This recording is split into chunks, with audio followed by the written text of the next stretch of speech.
Am I the asshole for kicking my husband out of my children's father's funeral? Because after everything that happened that day, I'm still questioning myself, even though a part of me knows exactly why I did it. 3 weeks ago, my children's father passed away after a long and brutal battle with cancer.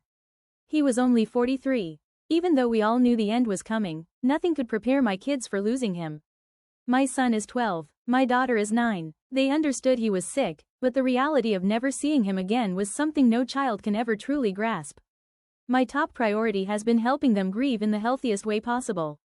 But from the moment I told my husband we would be attending the funeral, the problems started. He immediately argued that the kids were too young to go, that it would traumatize them. I insisted they had every right to say goodbye to their father. Then he said he wanted to come with us. I was surprised, considering he never had a good relationship with my ex, but my former in-laws said it was fine, so I agreed. From the moment we got in the car, something felt off. My husband kept lecturing the kids on how to behave, telling them not to make a scene, as if a funeral for their father was some kind of performance. They were already scared and emotional, and his tone only made it worse.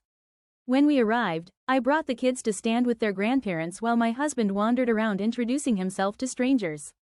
Eventually, he returned to stand with us, and that's when everything fell apart. The kids started crying softly. They were heartbroken, overwhelmed, seeing their dad lying there.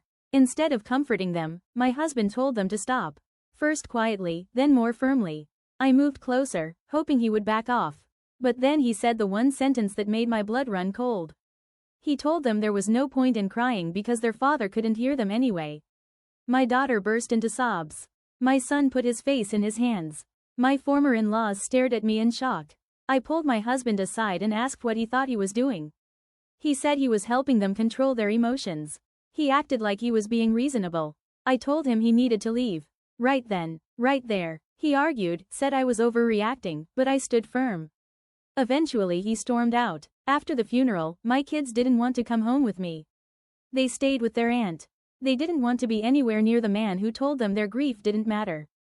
When I got home, my husband was waiting, furious. He said I disrespected him, humiliated him, made him out to be the bad guy. He wanted an apology, but all I can think is, how could I let someone who shamed my children on the hardest day of their lives stay any longer? So tell me, am I the asshole here? Or was I simply the only one willing to protect my kids when they needed compassion the most?